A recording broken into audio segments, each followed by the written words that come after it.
Hi guys, my name is Adnan Khan and welcome back to my YouTube channel. So guys, आज है lecture number 3 of क्रिया शारीर, जिसमें हम बात करेंगे जनरल इंट्रोडक्शन ऑफ त्रिदोष एंड क्या रिलेशन होता है दोष का डे नाइट के साथ में, सीजन के हिसाब से, रस के हिसाब से, और जो हम फूड खाते हैं इनटेक ऑफ फूड के अकॉर्डिंग, तो क्या रिलेशन होता है त्रिदोष का। मतलब आज के लेक्चर में हम जनरली त्रिदोष के बारे में ही बात करने वाले हैं, और प्रकृत अवस्था क्या होती है त्रिदोष की और विकृत अवस्था क्या होती है त्रिदोष की, इसके बारे में हम जानेंगे। तो चलो स्टार्ट करते हैं आज की इस वीडियो को। सबसे पहली बात, यहाँ पर एक टर्म लिखी है त्रिदोष। त्रिदोष से आप क्या समझते हैं? त्रिदोष का भी जनरली जो मीनिंग होता है ना, अगर हम नॉर्मल लैंग्वेज में समझते हैं, इसका मतलब होता है कोई धब्बा या फिर मतलब कुछ अलग सी चीज जो मतलब नॉर्मल इन्वायरमेंट कंडीशन में ना फिट हो, मतलब नॉर्मल फिजियोलॉजी में जो फिट ना हो, उसका जो उल्टा होता है, एबनॉर्मल चीज जो होती है, उसको दोष बोलते हैं जनरल लैंग्वेज में। लेकिन आयुर्वेद के कंसेप्ट के हिसाब से ऐसा नहीं है। आयुर्वेद में इसका कोई गलत मतलब नहीं दे रखा है। दोष का मतलब होता है आयुर्वेद में कि जो दोष है, ये हमारी बॉडी को क्या करता है, धारण करता है, और हमारी बॉडी को के अंदर जो फंक्शंस हैं उसको प्रॉपर करने की कोशिश करता है। जैसे देखो, मैंने यहाँ पर लिखा है जो हमारी बॉडी होती है वो भी तीन टाइप की होती है, जो दोष होते हैं वो भी तीन टाइप के होते हैं, वात पित्त और कफ। और हमारी बॉडी भी तीन टाइप की होती है। तुमने देखा होगा कोई कोई जो पर्सन होता है, वो बिल्कुल मतलब पतला सा होता है बिल्कुल, वो फिजिकल एक्टिविटी बहुत अच्छी करता है। क्यों करता है? क्योंकि उसके अंदर वात डोमिनेंट रहता है। कोई बंदा ऐसा होता है जो बहुत ज्यादा गुस्सा करता है, बात बात पर लड़ लेता है। तुमने देखा होगा, तुम्हारी भी क्लास में ऐसे हो सकते हैं। तो इसके उसके अंदर क्या डोमिनेंट रहेगा? पित्त डोमिनेंट रहेगा। कोई बच्चा ऐसा हो कि उसको अगर गाली देकर भी कोई चला जाएगा, तो वो पलट के रिप्लाई भी नहीं करेगा, वो लड़ाई वड़ाई भी ज्यादा नहीं करता। तो वो कौन सी प्रकृति का होता है? वो कफ प्रकृति का होता है। ठीक है। तो ये बेसिक डिफरेंस आता है दोष के बीच में। ठीक है। चलो हम स्टार्ट करते हैं अब दोष के निरुक्ति से। दोष की निरुक्ति क्या है? तो ये श्लोक है, ये श्लोक बहुत ज्यादा इंपॉर्टेंट है। तुम सबको ये श्लोक याद करना है। श्लोक है हमारा, स्वातंत्र्येण दुष्टि। ओके, यहाँ पर एक गलती हुई है, यहाँ पर का की जगह टा आएगा। ठीक है, ये एक एरर है, ठीक कर लेना। तो श्लोक है हमारा, स्वातंत्र्येण दुष्टि कर्तव्यम दोषत्वम। इसका मतलब क्या है? जो स्वतंत्र रहते हुए भी दूषित करता है उसको दोष कहा गया है। एक श्लोक ये है। दूसरा श्लोक इसका है, दूष्यन्ति इति दोषः। तुमने ये श्लोक पढ़ा होगा, ये सुना होगा अपनी क्लास में। दूष्यन्ति इति दोषः का मतलब क्या है? जो दूसरों को दूषित करे वह दोष है।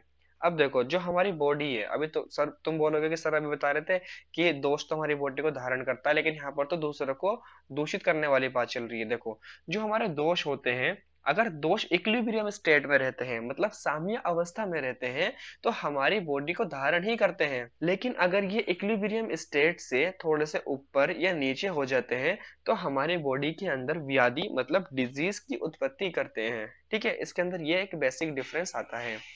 आगे लिखा है यहाँ पर, वायुहा पित्तम कफ ज्योति त्रियो दोषः समासतः। इसका मतलब क्या है कि जो दोष होते हैं वो तीन होते हैं। कौन कौन से होते हैं? वात पित्त कफ, जैसे मैंने तुम्हें अभी बताया है। लेकिन अगर कोई तुमसे कोई क्वेश्चन पूछ ले कि भैया ये बताओ दोषों के प्रकार कितने होते हैं, तो तुम्हारा आंसर होगा दो। क्योंकि दोषों के सिर्फ दो ही प्रकार होते हैं। कौन कौन से होते हैं? एक शारीरिक दोष और एक मानसिक दोष। जो शारीरिक दोष होता है, जो हमारी बॉडी पंच महाभूत से बनी है, इसके अंदर जो दोष आएगा वो होते हैं वात पित्त कफ। और जो हमारे मानसिक दोष होते हैं वो होते हैं रजतम। अब जो आने वाले चैप्टर्स हैं, जो आगे चैप्टर्स आएंगे, उसके अंदर तुम्हें पता चलता जाएगा कि कौन से दोष के बढ़ने से क्या लक्षण मिलेगा, कौन से दोष के घटने से क्या लक्षण मिलेगा। ये सारी बातें हम आने वाले चैप्टर्स में करेंगे। दोष एक कोई मेजरमेंट क्वांटिटी नहीं है, हम इसका कोई मतलब अपना ब्लड निकाल के अपने अंदर कितना वात है, कितना पित्त है, कितना कफ है, ये हम चेक नहीं करवा सकते। ये हमें मनुष्य की प्रकृति को देखने के बाद, और उसको कौन कौन सी व्याधि जल्दी होती है उसको देखने के बाद हम पता लगाते हैं कि इसके अंदर कौन सा दोष हो सकता है। ठीक है। कहने का मतलब है कि हम लक्षण से पता लगाते हैं कि इसके अंदर वात डोमिनेंट है, पित्त डोमिनेंट है, या कफ डोमिनेंट है, या फिर उसको जो व्याधि हुई है, डिजीज हुई है, वो वात के कारण हुई है, पित्त के कारण हुई है, या कफ के कारण हुई है। मेनली हम शारीरिक दोष के बारे में ही पढ़ते हैं, मानसिक दोष तुम्हें फर्स्ट ईयर में पढ़ने के लिए नहीं मिलेगा। ठीक है। अब हम आगे चलते हैं। नेक्स्ट आता है इसके अंदर ऋतु। ऋतु का मतलब होता है सीजन। हम जानते हैं मेनली जो सीजन होते हैं कौन से होते हैं, विंटर होती है, समर होती है और रेनी होती है, अगर हम बात करते हैं मॉडर्न के अकॉर्डिंग। लेकिन जो आयुर्वेद ने बताए हैं, आयुर्वेद ने 6 टाइप के सीजन बताए हैं, शिशिर, वसंत, ग्रीष्म, वर्षा, शरद, हेमंत। तुम्हें ये सारे सीजन याद करने हैं, ठीक है। अब ये जो 6 सीजन है, इन 6 सीजन को 2 काल में डिवाइड कर रखा है। कौन कौन से 2 काल में? आदान काल और विसर्ग काल। आदान काल क्या होता है? आदान काल में जो सूर्य होता है, जो हमारा सूरज होता है, वो अति बलवान रहता है। मतलब जो सूरज होता है, सूरज का जो एक तरीके से जो बताया है मुख होता है, वो हमारी पूरी पृथ्वी की तरफ होता है। तो आदान काल में क्या होता है, हमारा सूरज अधिक बलवान रहता है। और अगर हम बात करते हैं विसर्ग काल की, विसर्ग काल में क्या होता है, जो चंद्रमा होता है, चंद्रमा अधिक बलवान होता है, ठीक है। इसके मुकाबले सूर्य कम बलवान होता है। अब आते हैं हम इसके अंदर ऋतुओं पर। जो अदान काल है, अदान काल के अंदर 3 ऋतुएं आती हैं, कौन कौन सी? शिशिर, वसंत, ग्रीष्म। और विसर्ग काल के अंदर 3 आती हैं, वर्षा, शरद और हेमंत। अब ये शिशिर कौन सी है? शिशिर होती है जनवरी टू मार्च, जनवरी से लेकर मार्च तक का जो मौसम होता है, जिसमें हम बोलते हैं लेट विंटर, मतलब ठंड का जाने का टाइम जो होता है, वो किसके अंदर आता है? शिशिर के अंदर आता है। और शिशिर किसके अंदर आती है? अदान काल के अंदर आती है। नेक्स्ट आता है वसंत। वसंत ऋतु जो होती है वो मार्च से लेकर मिड मई तक होती है, जिसको हम स्प्रिंग सीजन बोलते हैं, ठीक है ना। इसके बाद आता है नेक्स्ट ग्रीष्म। ग्रीष्म भी आदान काल के अंडर में आता है। और ये कौन सा सीजन होता है? मई से लेकर मिड जुलाई तक होता है, जब बहुत ज्यादा गर्मी पड़ती है, ठीक है। समर का जो सीजन होता है वो, उसको हम क्या बोलते हैं? ग्रीष्म बोलते हैं। इसके बाद आता है नेक्स्ट विसर्ग काल के सीजन। विसर्ग काल के सीजन में पहला आता है वर्षा। वर्षा होती है जुलाई से सितंबर तक, जो जिसको हम बोलते हैं रेनी सीजन। इसके बाद शरद आती है सितंबर से नवंबर तक, जिसको हम ऑटम सीजन बोलते हैं। नेक्स्ट आती है हेमंत, जो नवंबर से जनवरी तक का जो टाइम होता है इसके बीच में, जिसको हम बोलते हैं विंटर सीजन, ठीक है। तो ये 6 टाइप की ऋतु होती हैं, ये तुम्हें 6 की 6 याद करनी है। इन 6 टाइप की ऋतुओं से क्या संबंध है हमारे दोष का, अब हम वो जानेंगे। मेनली हमें आज पढ़ना क्या था? दोष पढ़ना था। तो नेक्स्ट हेडिंग है हमारी ऋतुओं का दोषों के साथ संबंध। अब देखो, दोष 3 प्रकार के होते हैं, वात, पित्त और कफ। मेनली अगर तुम्हें कोई पूछ ले दोष कितने प्रकार के होते हैं, 3, अगर वो गलत ठहराता है इस चीज को, तो तुम बोलोगे 2 प्रकार के होते हैं, शारीरिक दोष और मानसिक दोष, ठीक है ना। तो अब आगे देखो, यहाँ पर लिखा है मैंने, दोषों का संचय, दोषों का प्रकोप, दोषों का शमन। इसका मतलब क्या होता है? दोषों का संचय, संचय का मतलब होता है कि दोष बढ़ने स्टार्ट हुए हैं, बस स्टार्ट ही हुए, इनिशियल फेज है दोषों के बढ़ने का। प्रकोप का मतलब क्या है? दोष बिल्कुल पीक लेवल पर बिल्कुल बढ़ चुके हैं। और शमन का क्या मतलब है? फिर दोष को हमने शांत कर दिया, ठीक है। सपोज करो किसी को पित्त के बढ़ने की वजह से जुअर आया। जुअर का मतलब होता है बुखार आया, फीवर हुआ। तो स्टार्टिंग में क्या हुआ होगा? पित्त हल्का सा बढ़ा हुआ, पित्त का संचय हुआ होगा। फिर एकदम से जब पित्त बढ़ गया होगा, पित्त का प्रकोप हो गया होगा, तो इंसान को, उस मनुष्य को फीवर आ गया होगा। फिर हमने उसको मेडिसिन दी, जिसको हम गुड़ीची बोलते हैं आयुर्वेद में, या फिर हमने मॉडर्न के अकॉर्डिंग उसे पैरासीटामोल दे दी, तो उसका जो फीवर डाउन हो जाएगा। मतलब जो उसके अंदर पित्त बढ़ा था, पित्त का क्या हो जाएगा? शमन हो जाएगा। तो ऐसे ही इन्वायरमेंट में दोष सीजन के अकॉर्डिंग चेंज होते हैं। जैसे फॉर एग्जाम्पल, जो वात का संचय होता है, वात का संचय कब होता है? गर्मी के मौसम में होता है। जो समर सीजन होती है ना हमारी, वहां पर वात बढ़ना स्टार्ट होता है। फिर ग्रीष्म के बाद जब वर्षा ऋतु आती है, वहां पर वात एकदम अति बलवान होता है। इसके बाद वात कब खत्म हो जाता है? वात शरद ऋतु में कम होना स्टार्ट हो जाता है। इसी तरह जो पित्त है हमारा, पित्त जो है हमारा, पित्त का संचय कब होता है? वर्षा ऋतु में होता है। और पित्त अति बलवान कब होती है? पित्त का प्रकोप कब होता है? शरद ऋतु में। और पित्त कब शांत होती है? पित्त का शमन कब होता है? हेमंत ऋतु में होता है। इसी तरीके से जो कफ है, कफ का संचय कब होता है? शिशिर ऋतु में। कफ का प्रकोप कब होता है? वसंत ऋतु में। कफ का शमन कब होता है? ग्रीष्म ऋतु में। अब इसको ना याद करने की एक ट्रिक है। ट्रिक क्या है? तुम्हें क्या करना है, जो दोष है, दोष को तुम्हें एक साइड में लिख लेना है, वात पित्त कफ इस तरीके से, संचय प्रकोप प्रशमन इस तरीके से लिख लेना है। और तुम्हें याद करने का तरीका मैंने बताया था, ऐसे याद करने हैं तुम्हें ऋतुओं के नाम, शिशिर, वसंत, ग्रीष्म, वर्षा, शरद, हेमंत। तो तुम्हें नीचे से लिखना स्टार्ट कर देना है यहाँ से, शिशिर, वसंत, ग्रीष्म, वर्षा, शरद, हेमंत, ठीक है। फिर तुम्हें कहाँ से उठाना है? फिर तुम्हें डायगनल, ये क्या है हमारी ग्रीष्म, तो इसके डायगनली यहाँ पर भी क्या आना चाहिए? ग्रीष्म आना चाहिए। तो ग्रीष्म के बाद क्या आता है? वर्षा, फिर शरद। तो इस तरीके से अगर तुम टेबल के फॉर्म में याद करोगे, तो तुम्हें ये लॉन्ग टाइम तक याद रहेगा, ठीक है। याद रखना है इस ट्रिक को। अब हम आगे चलते हैं।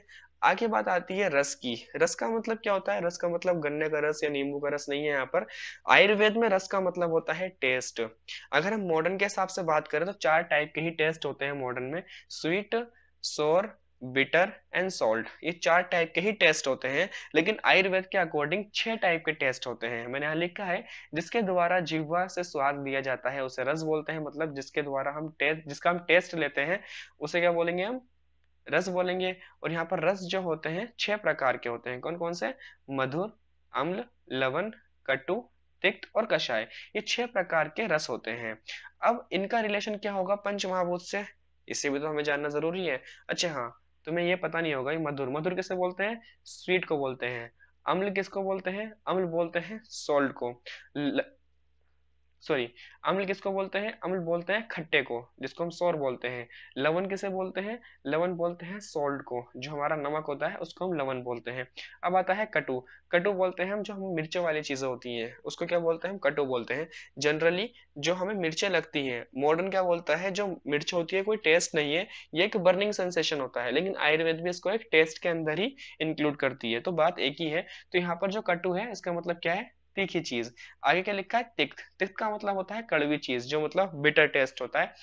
एंड लास्ट में आता है यहाँ पर कषाय। कषाय कौन सा टेस्ट होता है? अगर तुमने जामुन खाई हो या फिर तुमने आंवला खाया होगा, तो इसके खाने के बाद जो तुम्हारा कंठ एरिया होता है, जो गले का एरिया होता है, वो एकदम जड़ सा जाता है। तो उसके खाने के बाद एक दो सेकंड के बाद जो टेस्ट आता है उसे बोलते हैं हम कषाय टेस्ट, जिसको हम मॉडर्न में बोलते हैं एस्टिंजेंट। ठीक है, तो ये कषाय टेस्ट होता है। तो आयुर्वेद के अकॉर्डिंग ये छह टाइप के टेस्ट हो गए। अब हमें क्या करना है, इनका भी रिलेशन जानना है पंच महाभूत से, कि इनका रिलेशन क्या होता है भाई पंच महाभूत से। तो तुम्हें इसको भी इसी सीक्वेंस में याद करना है, मधुर, अम्ल, लवण, कटु, तिक्त, कषाय। तो ऊपर के जो तीन रस होते हैं इससे कफ बढ़ता है, ये कफ को बढ़ाती है, ये कफ प्रकोपक होती है।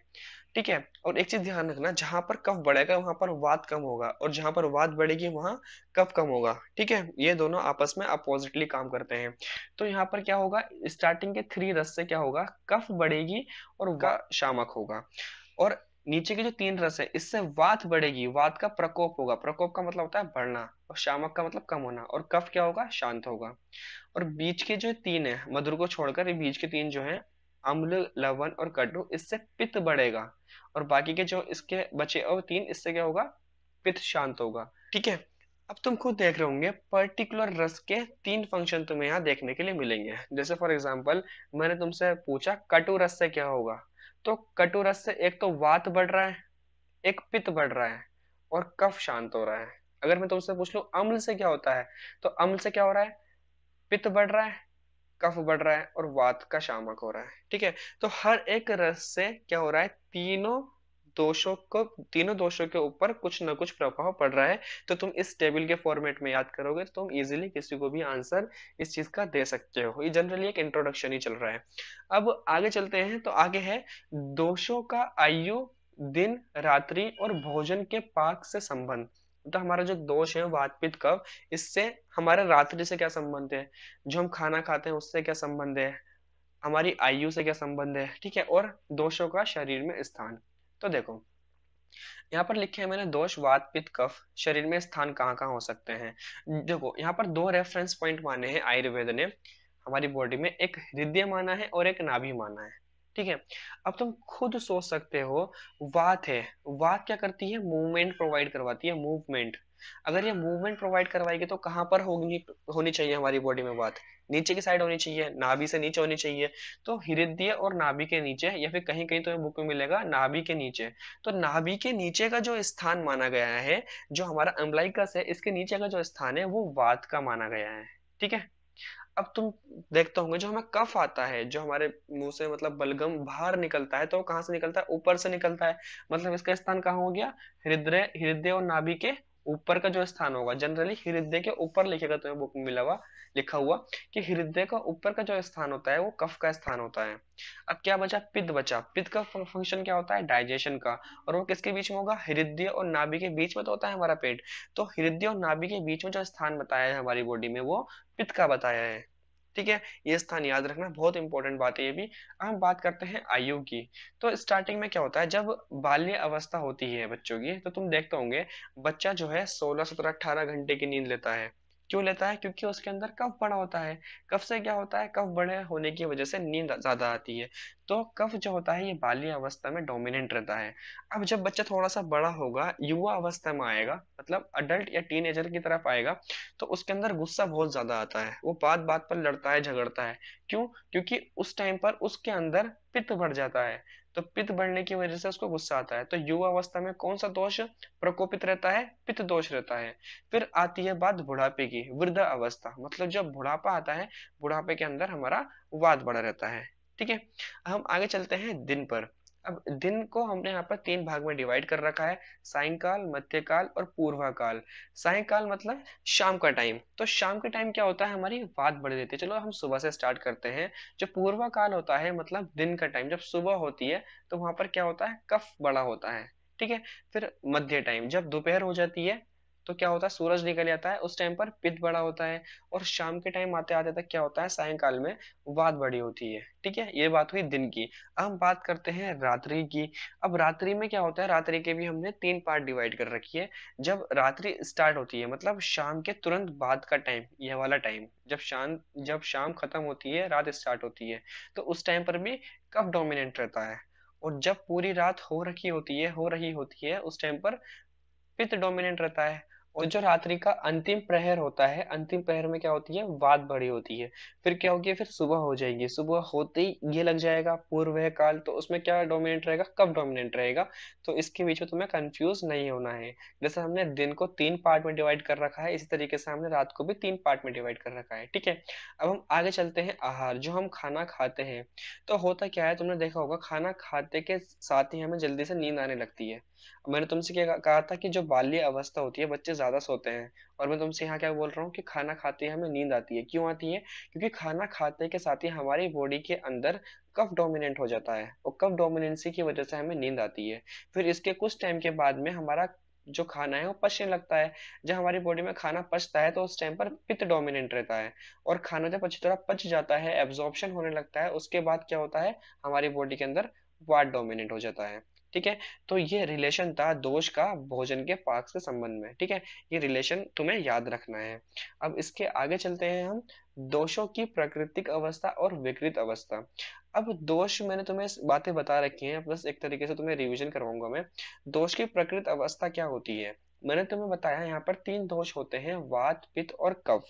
और ये हमारी बॉडी को धारण करते हैं कब? जब ये अपने इक्विलिब्रियम स्टेट में होंगे। इसकी इक्विलिब्रियम स्टेट कौन सी है? प्राकृत अवस्था, मतलब नॉर्मल फिजियोलॉजिकल कंडीशन। तो इसमें क्या होगा? इसमें शरीर के सभी कार्य सुचारू रूप से चलते रहते हैं। मतलब जो हमारी बॉडी के अंदर नॉर्मल फिजियोलॉजिकल एक्टिविटीज हैं, हम खाना खा रहे हैं, इजीली डाइजेस्ट हो रहा है, हम सुबह टाइम पर उठ रहे हैं, हम डेली रूटीन का वर्क अपना नॉर्मल कर पा रहे हैं। तो इससे क्या होगा? जो हमारा हमारा स्वास्थ्य है वो मेंटेन रहेगा, हमें बल मिलेगा, हमारी इम्यूनिटी अच्छी होगी, और हमारी इंद्रियां अपने विषय को ठीक से ग्रहण करेंगी। इंद्रियां कौन सी होती हैं? इंद्रियां 11 होती हैं। एक होती है उभयेंद्रियां, पांच होती है कर्मेंद्रियां, और पांच होती है ज्ञानेंद्रियां।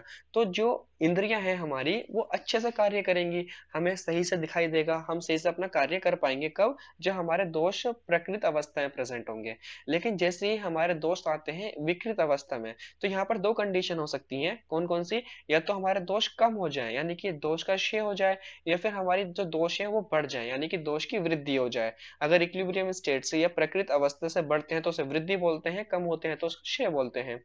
अब क्या होगा? जो श्रेय अवस्था है उसमें दोष अपनी मात्रा से घट जाते हैं, और वृद्ध अवस्था में दोष अपनी मात्रा से बढ़ जाते हैं। इनके लक्षणों का वर्णन आगे के अध्यायों में किया जाएगा। अब जैसे मैं तुम्हें आने वाले चैप्टर्स पढ़ाऊंगा, वात निरूपण, कफ निरूपण, कफ निरूपण, या फिर वात पित्त कफ के श्रेय वृद्धि के श्लोक वगैरह में तुम्हें पढ़ाऊंगा, तो तुम्हें बताऊंगा कि क्या क्या हमें लक्षण देखने के लिए मिलते हैं जब दोष की वृद्धि होती है और दोष का श्रेय होता है। ठीक है। ये बस एक इंट्रोडक्टिव वीडियो थी तुम्हारे लिए। तो आई होप तुम्हें ये सब समझ आया होगा। अगर तुम्हें ये सब समझ आया तो प्लीज इस वीडियो को लाइक करना, और अपनी प्रॉब्लम मुझसे कमेंट बॉक्स में जरूर शेयर करना। मेरे चैनल पर अभी विजिट किया है तो चैनल को सब्सक्राइब करके बेल आइकन को प्रेस कर लो, जिससे मैं नेक्स्ट वीडियो अपलोड करूँ आपको उसका नोटिफिकेशन मिल जाए। Okay, thank you so much.